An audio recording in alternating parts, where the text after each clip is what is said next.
Welcome to the Daily Dawg podcast.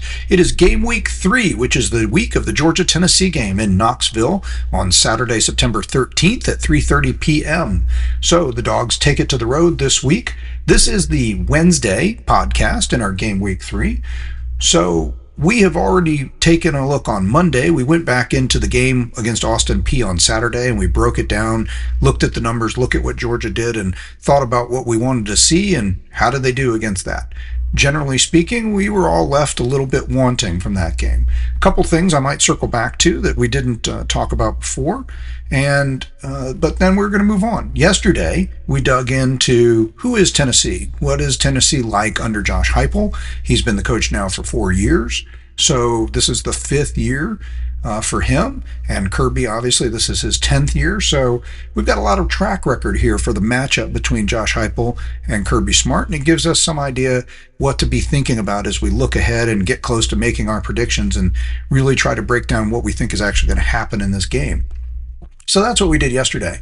Today, a couple of segments we'd like to do each week. One we haven't exactly done because, honestly, I don't think the first 2 games were quite worth it, which is the look back or a rewatch. A number of good college football writers, reporters, and people who follow teams will do that. Seth Emerson often has done that from The Athletic, as he has been now both an SEC and a Georgia beat writer for The Athletic and for other local Georgia publications. He would often look back on Monday or Tuesday and say, observations from what was a rewatch. A number of people do that. The honest truth, I've tried twice to rewatch the Austin Peay game. And maybe this says more to do with my level of workload and tiredness lately, but I have not been able to stay awake through either of them. And I do think that is something of a reflection of the game. It's not like it's a surprise to me, of course, what happened. I did go to the game in person, so I was hoping to get some insights from watching it again that I could share with you, but I just don't know, honestly, with a game like this, is it worth going through it? I can promise you when we get to next week and we have the Tennessee game to break down, I think it's going to be a valuable segment somewhere in the Monday, Tuesday, maybe not Monday, maybe we'll just look at the numbers carefully on Monday, but by Tuesday, I think we'll come back for a rewatch and we'll say, here's what went well, here's what didn't, and here's what we saw. There'll be a lot more data and interesting points to look at coming off this game that might tell us a lot more about what we think we're going to see as the season goes on, or what we want to see. Another segment we've been doing by days the last couple weeks of the podcast has been to take a look at what is the perception of Georgia in the national media. Again, I don't think the needle moved that much on that this week, so I don't know that that's worthy for a whole show.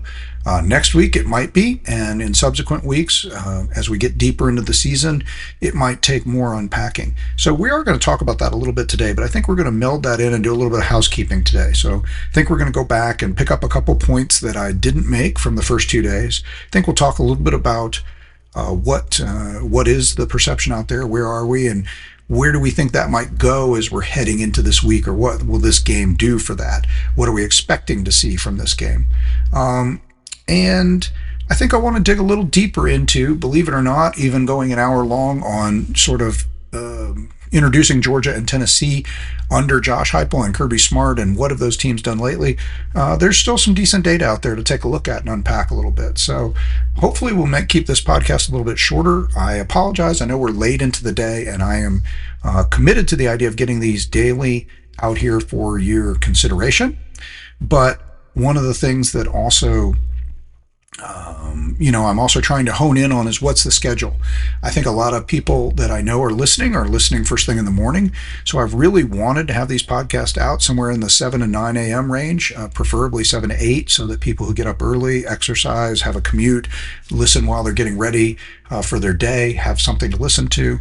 I know I've missed that target a few times in the last few days, and I've been a little bit all over the place. So another idea is I could just work on getting them out by the middle to end of each day, and then they would be available for people either that evening or that next morning. And if I stayed on that schedule, then those morning people would always have the podcast available. So if you have a thought or a preference, I suppose I'd be interested to hear from that too. So feel free to share in comments or direct messages or emails to Substack at the dailydawg.com, whatever it would take to give us some feedback on that. But I apologize if it's been a little erratic. I will try to zone in on a time frame so you can get used to it and know what to expect. I'm also hoping to get a little bit more written content out there, especially on some of the key concepts. So keep an eye out. I'm trying to get an article out that's written, a piece that you can kind of keep track of and that we'll keep updating, that goes back to those 31 games we talked about that we think are going to be key as we move down the season and look at who are the contenders. Where does Georgia stack up against those? And keep an eye as college football fans and as Georgia fans as to who we're eyeing out there as the real competition, both for the SEC and the national championship. So hopefully I'll get that out soon, and then that'll be something that you can use as a guidepost, and we'll update it and follow it. So, but I do want to keep bringing other material into the equation as we go, not just the podcast. Hence the reason for thedailydawg.com and the different pages on there that are designed to have some more material. And I do try to put some comments and summary in the comments under each podcast listed on Substack, and also as they appear on Apple and Spotify. So there are some comments in there, and once in a while I realize there's a couple things that I wanted to say that get into those comments. So be sure to read those and point people to them. Gives people an idea of what the podcast might be about. You can also, most all the podcast sites provide a full transcript, so you can kind of scroll through and see what's in there. You can tell people to take a look at those as well. So back to what we're going to do right now.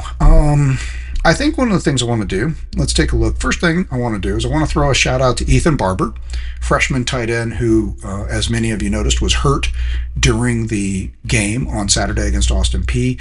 The last play before the end of the half, he was in a blocking position and got rolled up on his ankle and was down on the field. And I think a lot of people saw that, but it kind of got washed under a little bit since it was at the end of the half, and then there was a 2-hour delay before play started again.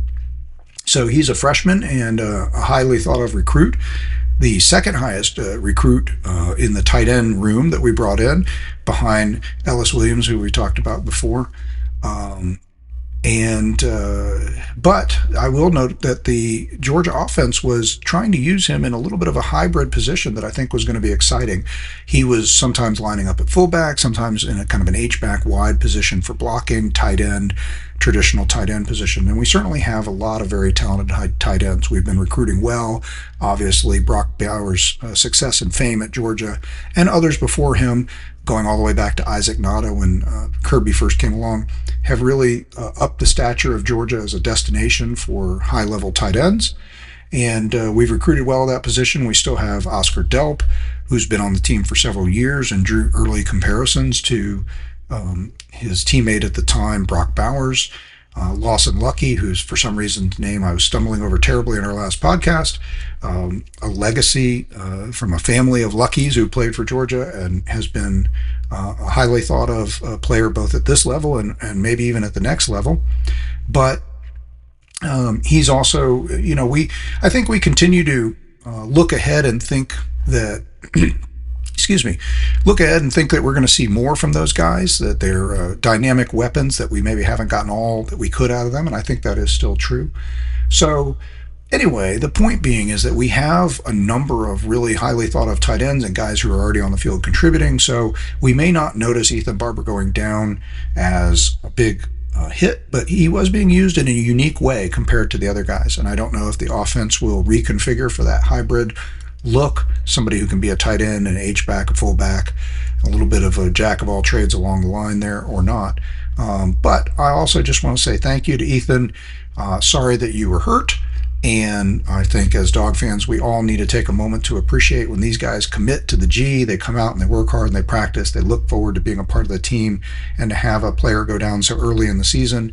I don't know, I'm not saying that we know yet whether he's going to be back this year, but Kirby did update this week that it was an ankle injury that's severe enough that he needs surgery. They air casted him during the game, and that never sounds really very good. So, and sometimes maybe even for his own good, he's better off, depending on how the season goes and how long it goes, how his rehab goes, it may be that he's better towards pointing to next year to make sure he's truly healthy. But congratulations to Ethan for joining the Georgia family. We appreciate your hard work. Sorry that you've gotten hurt, and sorry that you're going to have to work hard now at rehabbing without the fun of getting out there and wearing the Power G and taking on other opponents and scoring touchdowns or laying down blocks and hits. I wish you well in your rehab. So, okay. That's one little piece of news I wanted to jump back to. Um, you know that game day is coming to Knoxville. I'm sure you've heard that by now, and I think I've referenced that before. But just wanted to point out that this game has been something of a magnet for game day. Obviously, game day came to campus last year, and game day was at the 2022 game. So with this game also having game day attend, that'll be the third time in 4 seasons that game day has appeared at the Georgia-Tennessee game. And I think that's an interesting shift. Doesn't mean I haven't gone back to look at whether or not game day showed up at any of the Tennessee-Florida games, but if you were a part of Georgia football, a fan in Georgia football in the 90s, and when the conference, when Tennessee did become a regular on our schedule and began that progression towards that every year rivalry that I was talking about, where I came to develop this angst about Tennessee becoming the only team, the only team to win 9 straight against us. At the same time, they started playing Florida every year, and the Florida-Tennessee game was often in the first, second, third game of the year, and that became sort of must-watch viewing for a lot of the college football media and people out there who are just really excited about seeing that game every year. Often, whichever team won that game had a big leg up in the race for the SEC East. And unfortunately, that was in part because Georgia did not do a very good job of putting themselves in the race for the SEC East all the time. So that was a little disappointing that we were not a bigger part of that equation during those time frame. But so I guess what I'm saying is, in the world that I live in, and good friends of mine would tell you that I might be one of those people who lives with the permanent Georgia chip on his shoulder. I don't think I'm the worst out there. I think there's definitely some people who every possible slight is a conspiracy, and every possible thing is in one way, shape, or form something that it was meant to try to take a jab at Georgia football, and I don't think that's quite the case. There are times where I'm going to point out what I think is unfair. We might get to one of those today, and or not deserved, or maybe we deserve something we didn't get. So, but let's just say that I think that the Georgia or the Florida-Tennessee rivalry and the attention it got in the 90s and 2000s was well deserved, and I just was disappointed that we didn't make a bigger push during those years to rotate more. So there was a three-headed monster. I mean, it was certainly thought that way, that the beasts of the East were Georgia, Tennessee, and Florida. Those were your best programs. Those were your historically best programs. And Georgia certainly was in the mix most of those years as far as competing for the SEC East. But as you well know, we didn't win it for quite some time, and instead we watched Florida or Tennessee basically represent the East in the SEC title game a whole bunch of times until we finally got to the game in 2002. Not a chip on my shoulder that we were done wrong, but we did it to ourselves. But that being said, I think it's quite a marker to notice that the Georgia-Tennessee game is now bringing game day to the game this year for the third time in 4 years. So it definitely means that the Georgia-Tennessee game has become a bellwether for what's going to happen, not so much in the East, because there isn't an East anymore, but we do all, longtime SEC fans, all still have a tendency to look at a little bit these teams, and especially teams you're going to play every year. That's going to change next year, now that the SEC has adopted or planned to take on the 9-game schedule. We're not going to see the traditional rivals, and we've already seen a change in our schedule. We're not playing Kentucky every year. We're not playing South Carolina every year. But so far, last year and this year, as we've moved into the new expanded SEC with Texas and Oklahoma joining, so far we've held on to the Tennessee game as one of our every year games. And just to speak to that for a moment, I think on AJC, the Atlanta Journal-Constitution this week, I think there's an article out there, or part of the Dawg Nation coverage, one or the other, pointing out, or at least one of the articles I saw out there is pointing out that this could be the last year for the every year Georgia-Tennessee game, which, going back to my little my historical fan. So I guess I don't know if I've done a very good job of describing it. I have many layers to my fandom and many layers to my analysis and dives into Georgia football. And one of them is definitely the historical side. And again, I was a history major at Georgia. I was a history, I think I've told you this before, I'm a history major, comparative literature minor, studied English and philosophy as well, had several minors that I didn't actually end up putting together, while I spent a lot of time at Georgia enjoying myself and trying to figure out what I wanted to be and where I wanted to go.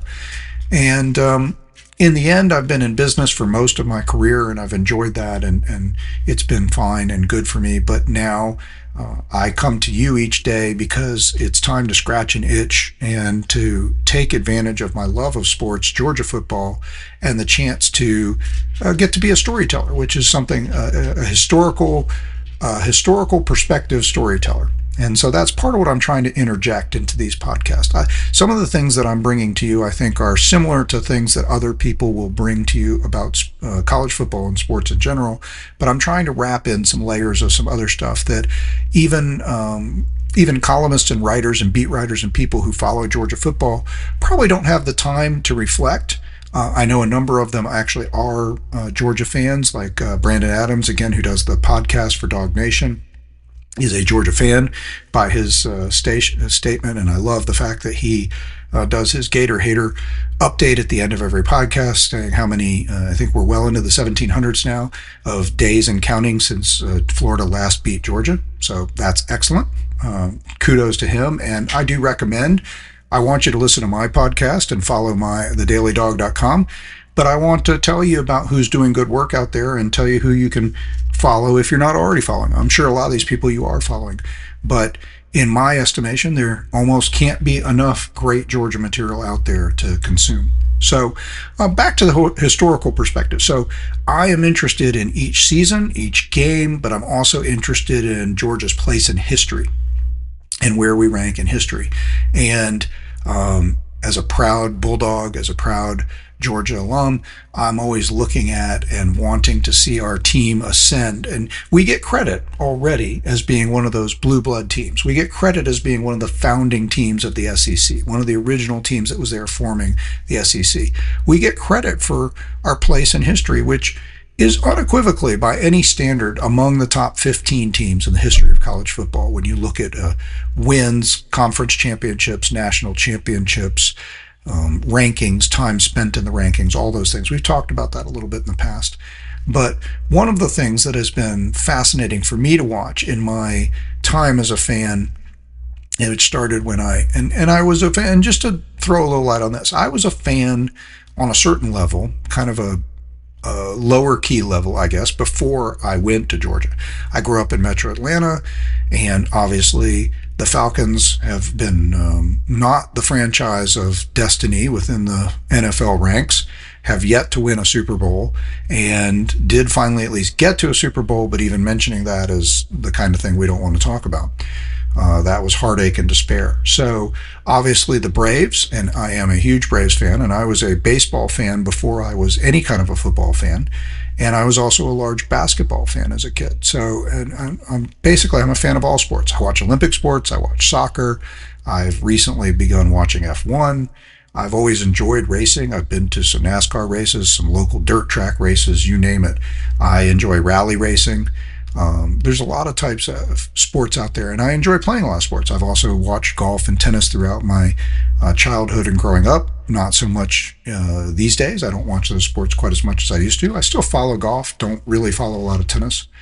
But so the history of sport has always meant something to me. And I always appreciate watching. One of the reasons I enjoyed watching Tiger, to just go to golf for a minute, Tiger Woods play, is you could tell early on when we were watching Tiger Woods play that not only was it exciting and fun to watch him win a tournament by 15 strokes, or like he did, I think, 12 or 15 strokes in the U.S. Open and the Masters, those first couple that he won, and the dominance was amazing, but you knew you were seeing history.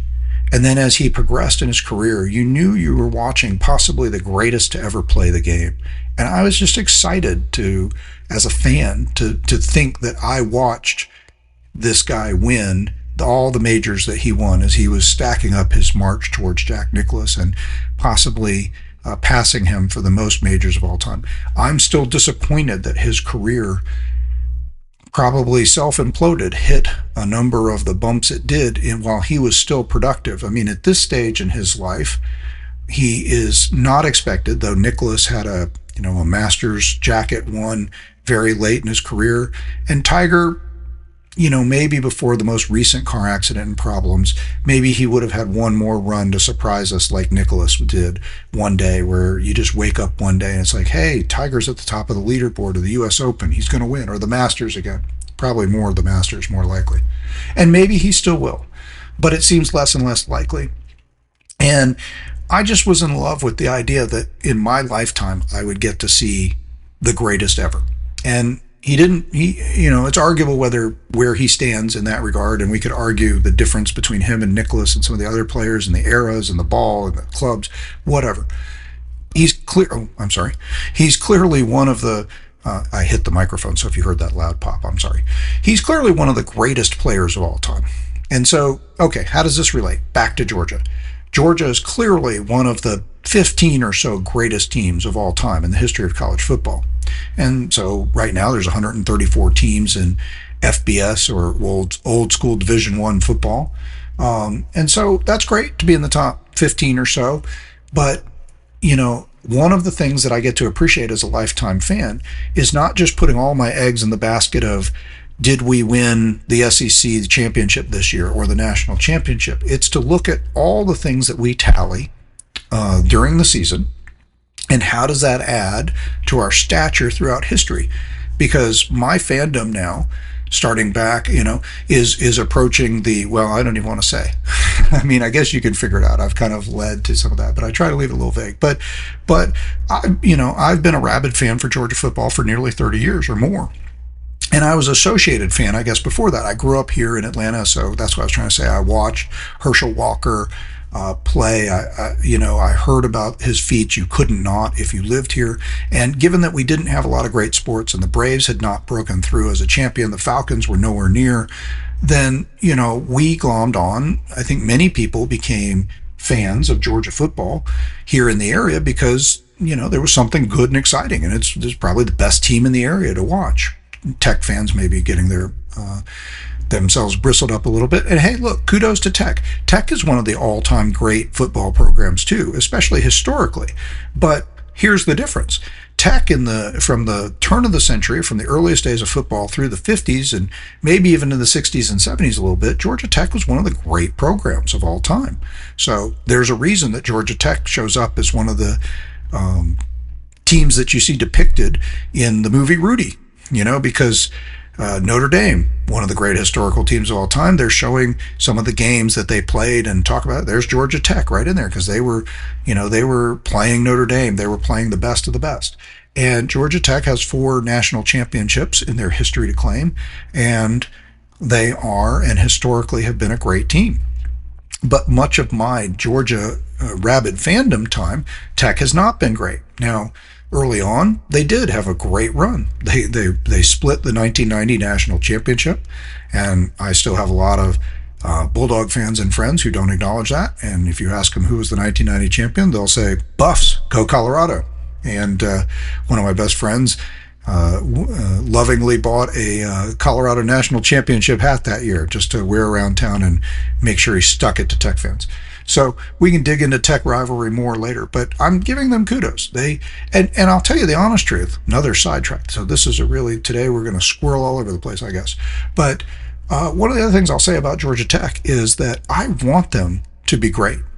I want them to be great right up until that last game of the regular season when they play us and they get their butts kicked.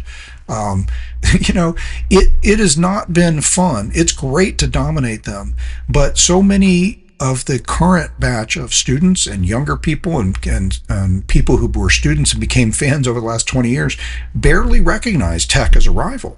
And because frankly, they just haven't won enough to experience what happens when Tech wins the game.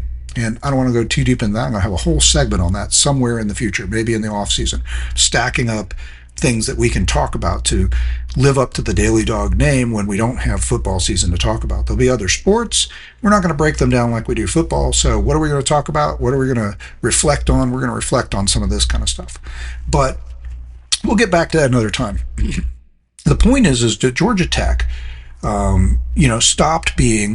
stopped adding to its greatness. And it's been okay or mediocre, and they had some moments here and there. The 1990 national championship, some ACC wins, some good records overall, some rankings.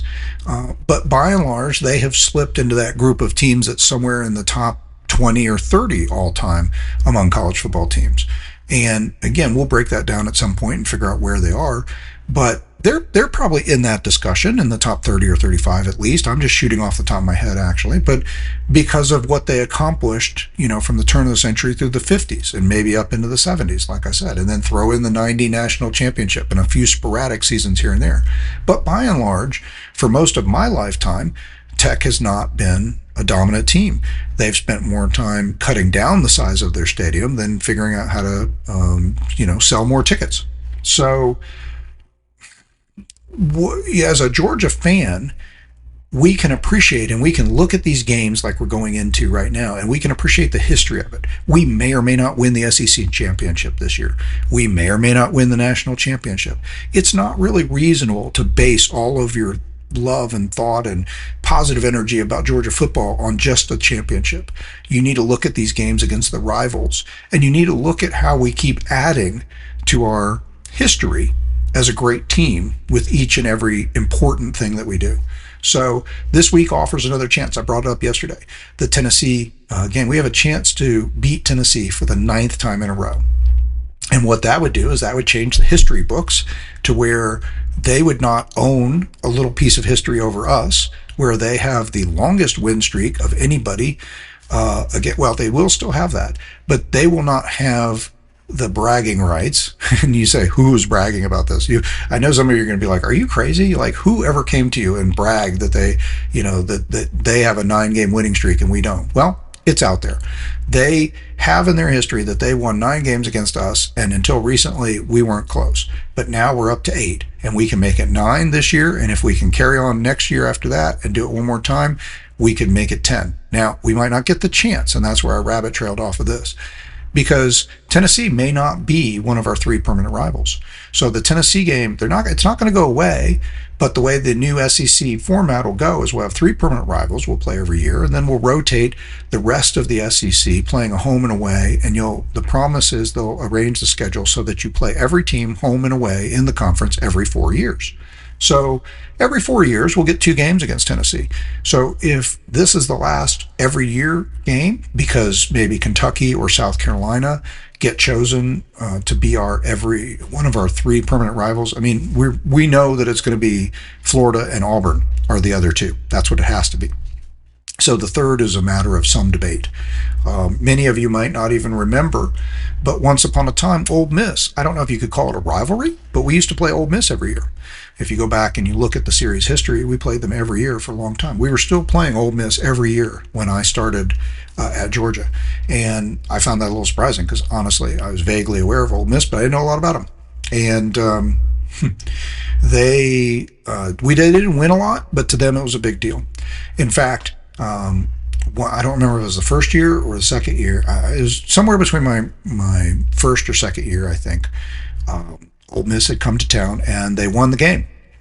And it was the first time they'd won a game against us in 6 or 7 years. So again, these things matter.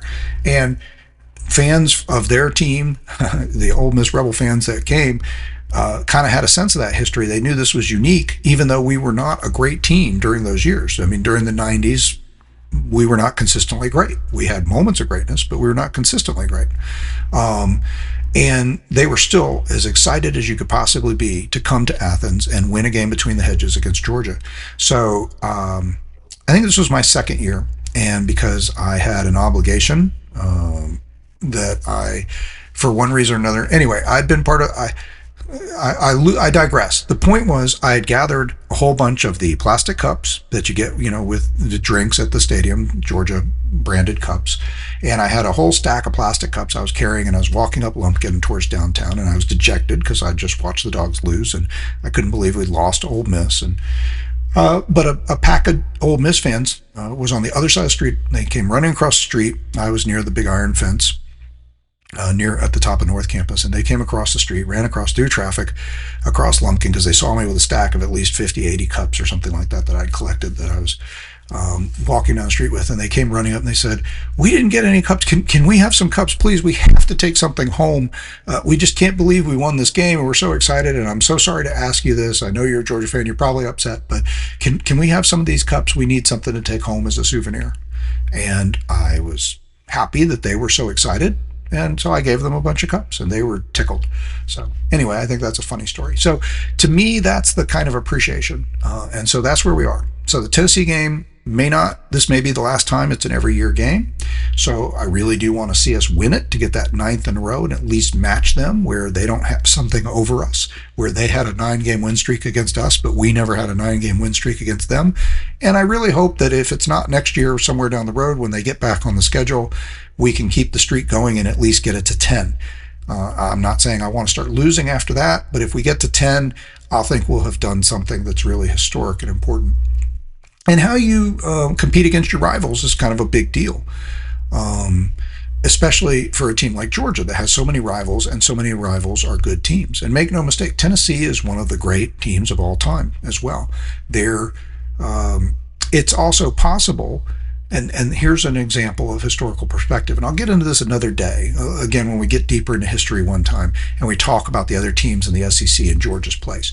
But let me just say that from the time I was a freshman through my early adult years, I'm going to say that there's a pretty decent chance that when you looked at all the, in baseball, we call them counting stats, where you just keep adding up like your home runs and your RBIs and your batting average and stuff like that.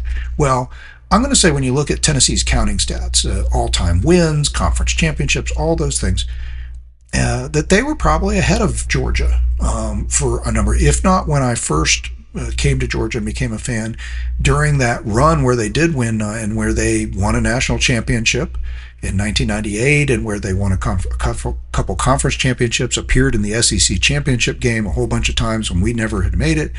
At that point in time in the 90s, I think they had pulled ahead of us, or they were already ahead of us in terms of where you would put them. And as you're ranking the historical teams and you get down to number 8, 9, 10, 12, whatever, they would have been ahead of us. And I think now we have moved solidly ahead of them. And one of the ways we've done that is by beating them over and over again, which keeps them out of the SEC championship game, which keeps them out of winning SEC championships. They're very close to us in terms of conference championships.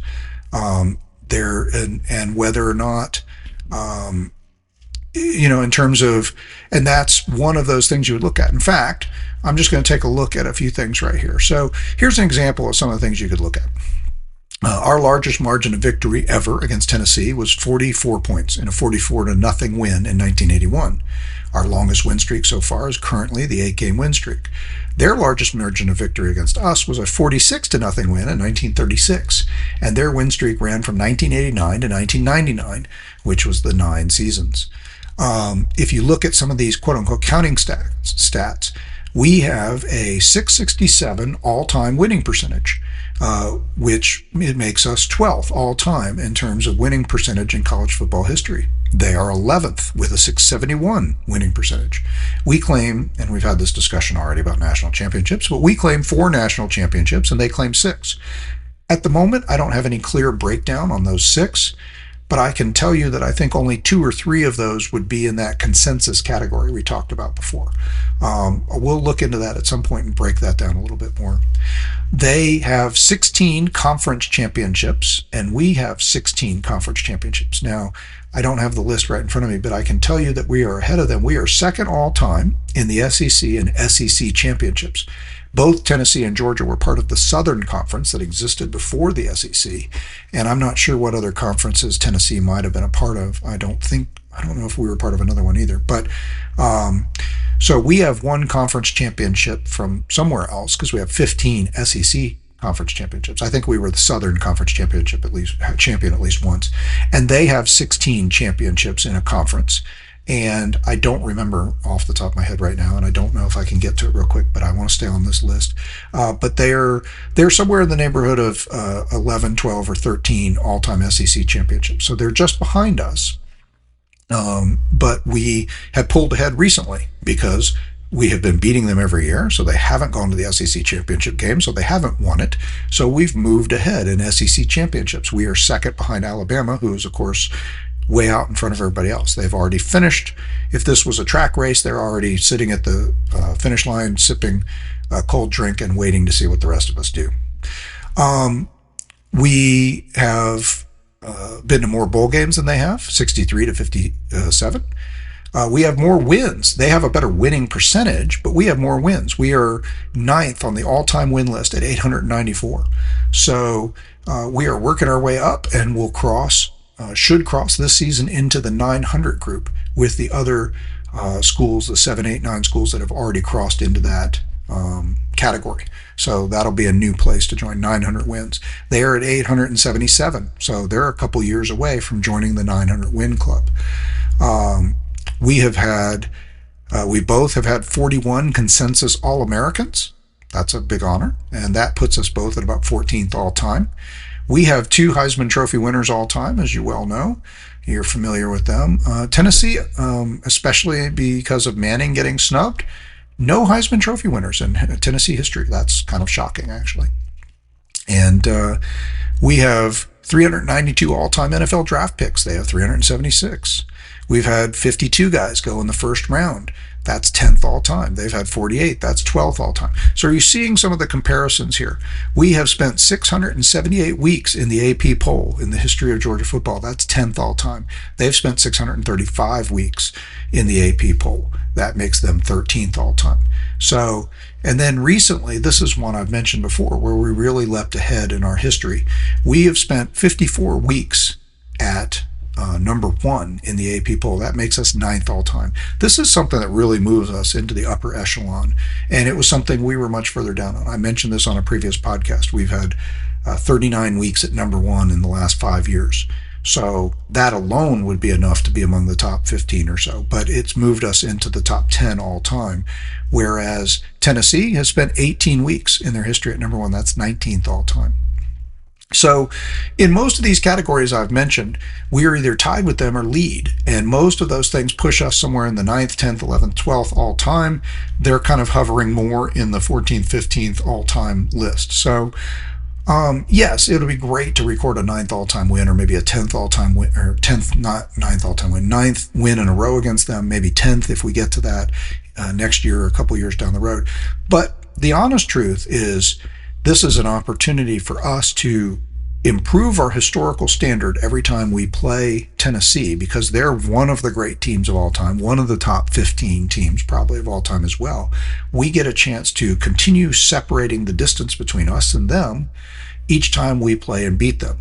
And especially when you look at conference play, which is largely a zero-sum measure, it hasn't been true completely that if we lost the Tennessee game or won the Tennessee game, that we went on to win the East back when we were in the East and now there is no East.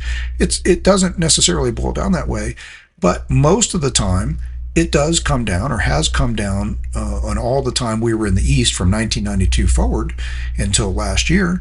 It often did at least come down to the combination of the Tennessee game and the Florida game. It was going to be very hard to represent the East in the SEC championship if you lost one or both of those games. Definitely both. So anyway, that's a long, deep dive into history, but it gives you a little bit more of an explanation of what I was talking about and what I want, and a comparison between us and Tennessee. I mentioned about Ethan Barber. Also, just real quick on the injury front, again, I'm not a reporter, so I'm not going to dig too deep into it. But I do think it's significant because line play is something that we're all concerned about, and we're wondering if we're going to be able to hold up well enough on offensive line. It's looked a little shaky so far. That may be one of the most important developing parts of our team. Kirby, I think, said earlier this week that Ernest Green, and Juan Gaston were both moving around in practice and looking better. I don't think there's any commitment yet to whether or not they're going to play, and the first weekly availability report required by the SEC will come out sometime today, later Wednesday night. So even that won't tell us anything, but it will certainly be helpful if both of those guys are able to come back and be part of the rotation against Tennessee. I think that's one of the things we're really going to want to see, is if Gunnar. One of the things I was going to point out, I also mentioned in a previous podcast that I had seen a YouTube show where Aaron Murray had done some video breakdown of the plays from Austin P game with Gunnar Stockton, and I thought it was very fascinating. And I mentioned, yes, he's part of a show that's called Mac and Murray. I think it's new this year. It's a video podcast, and you can find that out there. I think on YouTube. A guy named Eric Mac Lane, who had been a Clemson offensive lineman in the 2011-2015 timeframe, has teamed up with Aaron Murray. I guess they both do some analyst work on here and there with ESPN and others. And now they have this podcast. It seems interesting. I haven't watched a ton of it, but I do appreciate Aaron Murray's breakdown of Gunnar Stockton. And one of the things I had in my notes that I didn't get to mention the other day, I will say that, I mentioned in my podcast, I wasn't really clear whether or not, Gunnar Stockton is missing opportunities, just calling his own number to hold the ball and then picking passes out of his route options that just keep the short, easy to the sideline passes, or whether the coaches have called that many passes. I generally think he couldn't be that gun shy about going downfield because he was definitely known as a gunslinger in college and threw for so many yards. I mentioned that, and all the touchdowns, so it's hard to believe he would be too shy to throw the ball downfield and not believe in himself enough to do that. I don't get that sense at all. And I also am a little skeptical that our coaches would work so hard to sandbag and not show any plays whatsoever. But I think there's got to be some combination of things involved in what the coaches wanted to do as far as only running a certain number of plays, not looking for a lot of downfield shots, but just eat clock. And again, against Austin P, I talked about the idea of getting out there and eating clock, right? Just keeping the game shorter, make sure people don't get hurt. Let's just get through this game and try to focus on doing some things like blocking, tackling, and the basics, right? So, and when you throw those short screen passes, you have the opportunity to you make a completion, you get to throw the ball without risking the ball hitting the ground and stopping the clock. And so the game moves faster and you move quicker, and you possess the ball and get in and get out. I also wanted to point out one of the things I had in my notes, but I didn't mention about the Austin P game too, just for some perspective on the game. I mentioned we only scored on 4 of 11 drives. And efficiency on drives and how you do on your drives is a big key in what's going to happen in a football game. In every football game, you might get as few as 8 or 9 drives, and you might get as many as 15. It's rarely going to be less than that. It's rarely going to be more than that. And it's very typically going to be 10 to 13 drives, 10 to 13 drives a game. And so how you score, and do you score on those drives, will make all the difference on offense, obviously. So it seems a little simple and a little obvious, but Georgia scored on 4 of 11 drives against Austin P. One of the things that happens, and this is where turnovers can be so dangerous, is if you only have 11 drives, and if you do a good job, you score on 6 or 7 of those drives, maybe half the drives.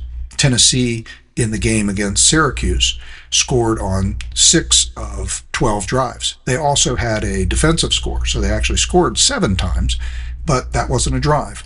They scored on 6 of 12 drives that they actually had. So that's a good ratio. 50%, you're going to be happy with that.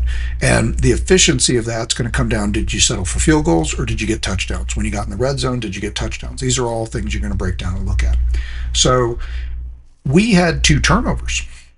We also failed to score right before the half. We didn't even use all our downs. We got to 3rd down, failed to score, and the clock ran out. So that essentially was a turnover on downs. So of our 11 drives, so we did have less drives in the game, right? We had 13 drives against Austin P. Against Marshall. Well, we only had 11 drives in the game against Austin P. So we're already down because of the way the game flowed. We were already down, even though we still won the time of possession battle. We're already down 2 drives. And then on top of that, the 2 turnovers guarantee that that's 2 more drives that you didn't score on, plus the turnover on downs. That's 3 drives you didn't score on. Now, both the turnovers happened pretty deep in our territory, or at least near or inside the 50 on our side. So I don't think you can say, oh, well, we were definitely going to score. When you turn the ball over, in field goal range, and you have a reliable field goal kicker like we do, like with Peyton Woodring, then you can look at that and say, look, if you were inside the 30, then you probably blew an opportunity to score at least the 3 points, and you could put that on the board and say, well, we could have, would have, should have. But But I do think that when you see that we only scored 4 times, the score is down 28, I think we definitely contributed to our own demise in terms of how many points we were able to put up on the board. So when you look at that game and you say, well, that's part of the game, right? I mean, so that's why it looks bad. That's why we're frustrated. Well, it is. But I'm just trying to add some perspective to it and say, well, we turned the ball over twice on our side of the field. One time we were able to push them back and they were not able to score. The other time they were able to get a field goal.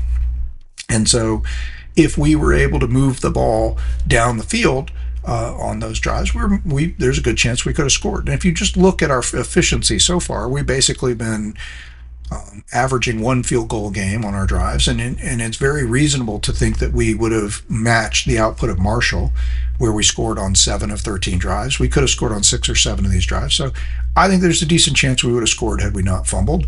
And I think you could have expected to put anywhere from 10 to 17 points on the board, 1 field goal and 1 touchdown, or 2 touchdowns and a field goal, based on how we've been, moving so far. So 17 points would have given us 45 in the game. It also, not fumbling, would have taken one of their 3 point field goals away.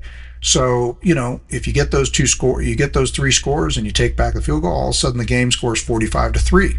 And I know a lot of you'd look around and say, well, Tennessee beat, East Tennessee State or whatever school it was that they played. They beat them 72-17. Again, we talked about that. We were never going to put up 70 points. We haven't put up 70 points in a game in forever. But that's just not the style that we play with, and our offense doesn't lend itself to that. But I think we would have heard a lot less grumbling at 45-3. So the turnovers on downs, they made a difference. And we were not trying in a different game under different conditions. If we sped up more and we needed to put points on the board like we might need to do against Tennessee, it's not even necessarily a definitive idea that those turnovers would have hurt us so bad even against Tennessee. And, over the last couple of years, we've managed to actually sometimes win big games where we lost the turnover battle, even 2 and 3 times. So you often hear, well, the turnover battle is what's going to determine a game like that. And you might hear people think that about the Tennessee game this week. And maybe it is more likely this week, because I think the talent gap between Tennessee 4 years ago and Georgia 4 years ago has definitely shrunk. And the confidence and the ability and what these teams are probably going to be able to do in this game is probably closer. And so turnover battle may actually may be a key issue in the game coming up. We're not ready to get into predicting and breaking down what's going to happen yet, but that's just something to keep an eye on. But I did want to reflect on the turnovers and how they did contribute in a game where we were already basically trying to run the clock, get through it as quick as possible. Those turnovers meant everything as far as our ability to at least put 38, 40 points on the board that would have made fans feel a lot better about things. Not to mention, as far as how we feel, I think another thing we want to talk about or consider here is, in the national media, the national perception, I think generally speaking, we're still in the same place that we were as far as where people think our chances of winning an SEC or a national championship are. Obviously, LSU leapt up in stature, beating Clemson on the road, but then Clemson struggled with Troy, didn't lose the game. They managed to come back from being down 16-0 in the third quarter to winning 27-16, so they rattled off 27 unanswered. But voters and pollsters were still not impressed. They dropped Clemson like 8 spots in the poll. And LSU also, by the way, after looking impressive, went out and only managed to win their game against one of the Louisiana something like 23-7. Kind of flew under the radar, but the combination, LSU stayed in third in the AP poll, but they lost a first place vote. I think people were watching and realizing, well, okay, we'll see. Despite being third in the poll, we're still probably at this point, well, we are the betting vote. I mean, if you look at most betting, and let me just put a disclaimer, I'm not promoting betting, and I do not bet. I've never bet on a game, and I'm not trying to make it a moral statement. I'm not telling people they shouldn't bet.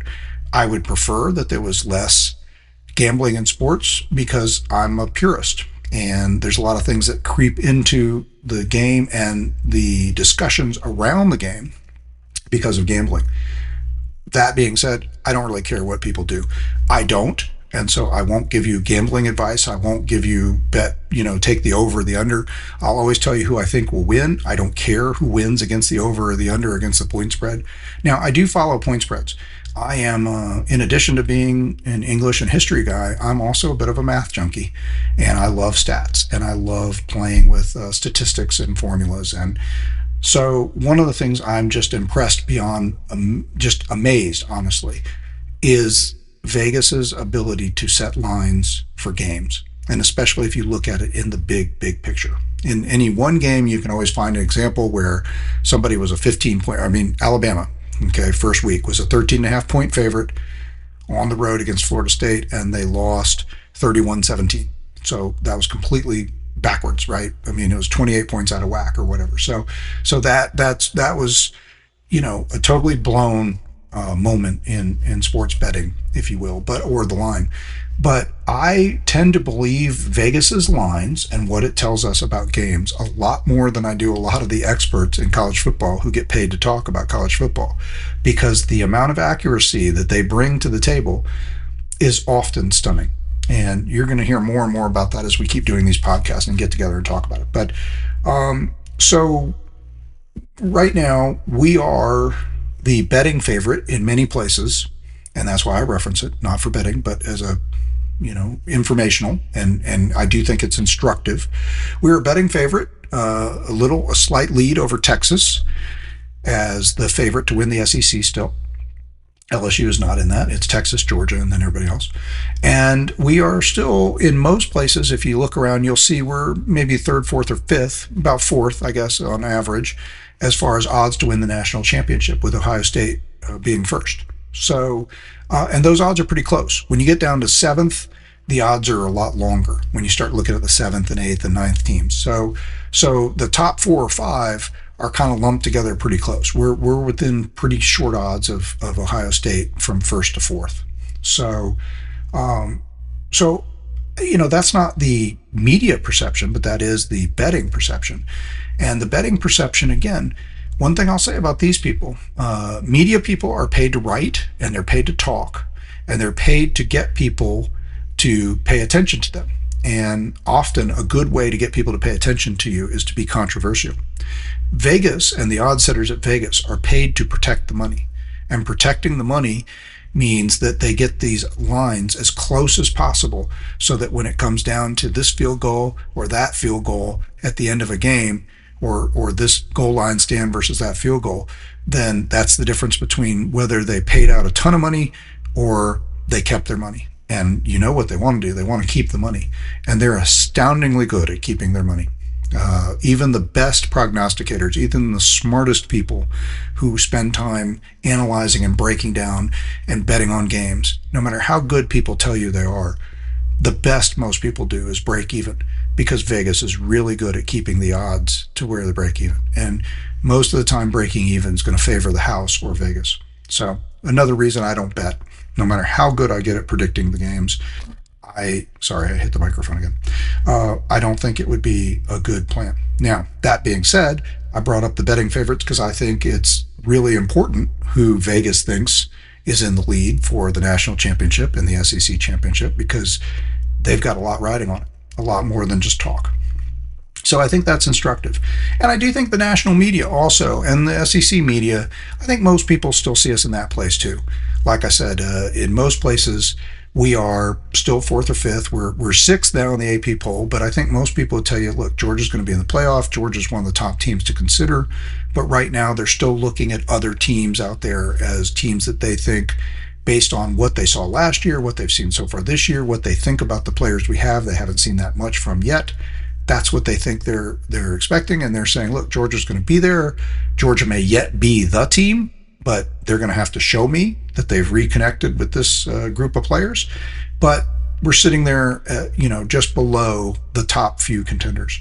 We did fall to number 6 in the poll, and I mentioned one of the things I wanted to clean up from one of the earlier podcasts. I mentioned, well, what does that mean? Does that mean that we lost ground, or did somebody else gain ground? And I think the real answer is taking a quick look at the poll. Basically, we swapped places with Oregon. So Miami just stayed at 5th. We didn't move down 2 slots. Basically, Oregon was in 6th, and we were in 4th. Miami just stayed where they were, which is reasonable. And Oregon caught people's attention. They absolutely hammered or Oklahoma State. Now, Oklahoma State may not prove to be very good, and Mike Gundy, the longtime coach there, may be on his last days because they had a rough year last year, and they got embarrassed by Oregon last week. They won their first game against somebody not very good, a payday game, 27-7. So nobody was impressed by that. And so look, Oregon, it wasn't a total surprise. I glanced, and the line on the Oklahoma State-Oregon game was like 28.5 coming in. So people expected Oregon to beat down Oklahoma State. But I don't think they expected 60, whatever it was, to 7. I mean, it was a total beatdown. I don't have the score here in front of me. I apologize. But they won the game by 50-something points. They scored in the 60s, and they held Oklahoma State to almost nothing. So that caught people's attention. Oregon was in that top group of contenders, and certainly that, from what little we can say about their schedule so far and our schedule so far, they at least played a Power 4 conference team and beat the stuffing out of them. And we played our second cupcake game, and we didn't look great. So voters looked at that and very reasonably said, hey, I'm going to put Oregon in at 4. There's no reason to move Miami. They were already 5th, so we're going to leave them there. So the slot that's open for Georgia is 6th. So I brought that up the other day. I want to circle back to that. I don't think we so much lost perception even with voters. And we stayed at number 3, by the way, in the coaches poll. And I've made this comment before. The coaches, and we know some coaches don't even fill out their ballots. They have assistants and other people do it. But by and large, the coaches are a lot more resistant, because they're coaches, to the idea of losing ground even though you won a game. So, because a coach will look at it from the old school coaching performance and perspective, and they'll say, come on, man, we won the game. Just winning the game is harder than people think it is. So in the media and us fans, we sit here and they're like, oh my gosh, you only won by 10 points.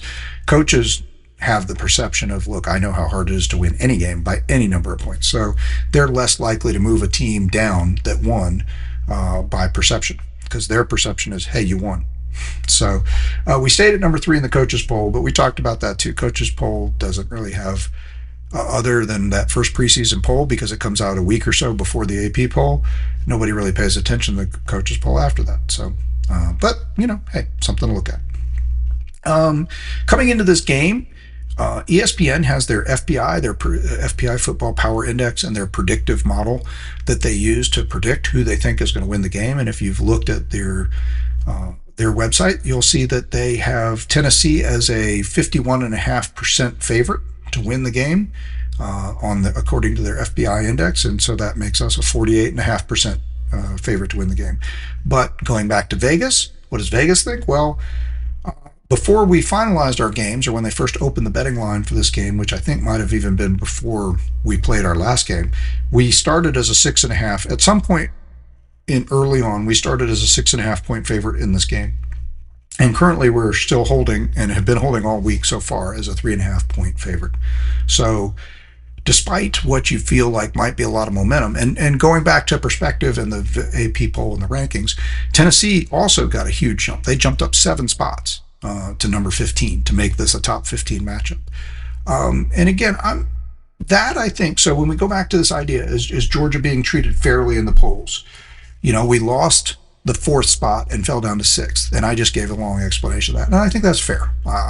Based on what we've done so far, Oregon deserved to move up. There's no reason Miami should have moved down. They didn't do anything wrong. So we swapped places with Oregon. I think that's fair. Tennessee jumping up 7 slots for beating Syracuse, who's probably not anywhere quite the 10-win team they were last year, because they got a lot of guys to replace. We'll see how it goes. But again, they struggled with UConn last week. They won, but they struggled. So beating Syracuse handily, but not amazing. They gave up 26 points. They won the game by, I guess it was 45-19, I think was the score with Tennessee and Syracuse. So they won the game handily, but and I don't know what the line was, but it was they did well. But I think that I think looking at that, one could argue that, okay, they probably should have beaten Syracuse and pretty easily. And then again, playing the game they played last week against East, whoever, Tennessee State, whatever. that should, I mean, yes, 72-0 gets people's attention, but I'm not sure there was any reason to think that game moved the needle on the positive scale any more or less than we moved the needle on ours. East Tennessee State University. I'm sorry, I keep dragging it down. So yeah, Syracuse was 25-26. 45-26.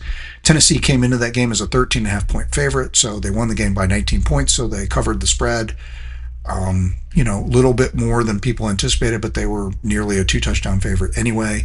They came into the game against East Tennessee State as a 40.5-point favorite, and they won it by 58 points. So that's, sorry about that.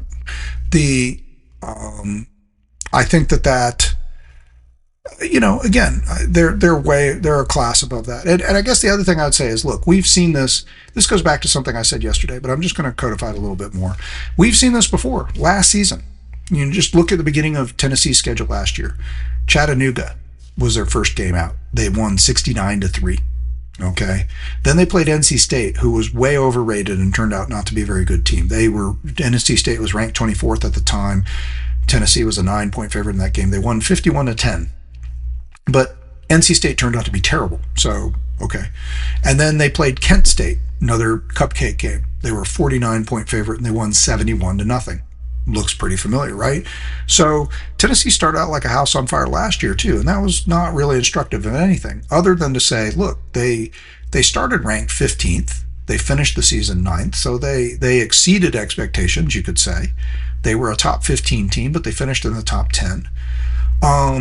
And they they still started with this huge disparity on the game: 69-3, 51-10, 71-10. Then they got into their SEC schedule. They beat Oklahoma in a game that was an ESPN night game, and it was well featured, and they won 25-15. And again, nothing wrong, but Oklahoma turned out not to be a very good team last year. They were 15th at the time, but they were not the 15th ranked team. They finished unranked. Then they lost to Arkansas 14-19. Then they beat Florida in overtime 23-17. Then they beat Alabama, no small accomplishment, but 24-17. Then they won against Kentucky 28-18. Then they beat Mississippi State 33-14 to set up a matchup where they came in higher ranked than us, having lost to Ole Miss. They were number 6 and we were number 11. And then they lost 31-17. So what's the point of all that? Well, after rattling off, this goes with the same thing I was talking about yardage, and same thing I was talking about yesterday about when Tennessee plays their style of ball, they really excel against some teams and then kind of grind it down against others. Now, again, they were a 10-win team last year and they went to the playoffs and they finished in the top 9 in the AP poll. So that is a fantastic season by any measure. But this idea that their offense was an unstoppable juggernaut that you saw with 69, 51, and 71 points in the first 3 games, well, look at the competition. They played a not very good Oklahoma team and won, scoring 25 points. They lost Arkansas only scoring 14 points. They beat Florida, who was not a very good team last year and was unranked, but they needed to go to overtime to win by 6 with a 23-point total. Then they did beat Alabama, but it wasn't exactly a shootout of powerful offenses. They won by a touchdown, 24-17. So, again, not even cracking the 30-point barrier. Again, as a 17-point favorite against Kentucky and ranked number 7, they won 28-18. Again, not cracking the 30-point barrier and not covering the spread. And then Mississippi State. Now, look, we barely beat Mississippi State ourselves, right? I think it was 45-35. So we didn't impress against Mississippi State. That's not the point. I'm just focusing on Tennessee here and saying, look, it's easy to get the shock and awe look of their huge stats that they put up in these payday games and against some of the teams that just don't match up with them physically and the way they run their offense and the way their system is designed. But when they play the better teams, it's not that they can't win the game. They won a bunch of these games. They beat Florida, Alabama, Kentucky, Mississippi State, Arkansas, Oklahoma. Hey, in most seasons historically, that's an accomplishment, and they did make the playoff. They finished with just 2 regular season losses. They did, however, lose to us, again, going back to my point, which meant that we went to the SEC championship game and they didn't. Had they won that game, they would have had the inside track to the SEC championship game and playing Texas. So we kept them out of that historical spot. But they did finish a 10 a 10-2 season, and then they went on to go to the playoff where they lost. So finishing 10-3. Again, my point being though is when they play the better teams out there, teams that can actually match up with them. Not that they won't win, not that they can't score points, not that they can't move the ball. They just don't put up 70 and 60 and 50 something points and outrace their opponents by 600 yards to 200 yards like they did last week. So don't be blinded. We haven't gotten to the breakdown yet. We don't know where we are and where we're going to end up predicting this game yet. We're going to get to that in the next couple days. But don't be blinded by the stats. Don't be blinded by the momentum that has us lose 2 spots in the poll and have them jump up 7. And I'm not saying they're not good. I'm not saying that they might not win the game. And I do think one of the things I'll point out, I gave Vegas a lot of credit, and we're going to talk more about what I think about Vegas at other times. We're running out of time today, but I'll give you some more feedback on Vegas just to get an idea of why and how I respect them. But the Vegas line on the game, as I already said, for us is 3.5. So 3.5 is the lowest line we've had on a game in the last, oh gosh, I don't know. It's the lowest line we've had. Oh, well, I think the lowest we've had in a game, the lowest line a game with Tennessee has been in the last 4 or 5 years for us, or in these last 4, in the Josh Heupel era. I think the lowest has been something in the neighborhood of 8 or 9 points. So this game, Vegas thinks that this game stands to be the closest Georgia-Tennessee game in recent memory. And so that's something to keep an eye on going into it. One last thing I'll say about Vegas. So here's an interesting thing. I had this stat queued up, so I can't resist sharing it, even though we're running a little long, but I get so many show notes here and I can't get through all of them. This gives you an example of why I respect what they do. I don't bet, like I said, but when it comes to predicting the game, so Georgia in the last 10 seasons against the spread. So in other words, if we were favored by 10 and we only won by 9, then that would count as a loss against the spread, right? I'm sure you understand that, but just to make sure everybody does, that's what we're talking about. So Vegas sets the spread, the point spread, and how you do against that spread, whether you cover, which means you go over that, if the spread was 10 and you get 11, then you get the win against the spread and you covered the spread. If you don't cover the spread, you got 9 points and the spread was 10, and then you come in, that's a loss. Well, Georgia in the last 10 seasons against the spread is 69, 66, and 1. And that's not saying there's anything wrong with Georgia. That's saying, look how good Vegas did, okay? That is what, 70, 60, 130, it's 135, 136 games. In 136 games in the last 10 seasons, Vegas has been able to predict Georgia within 3 games, plus or minus, against the spread, 69, 66, and 1.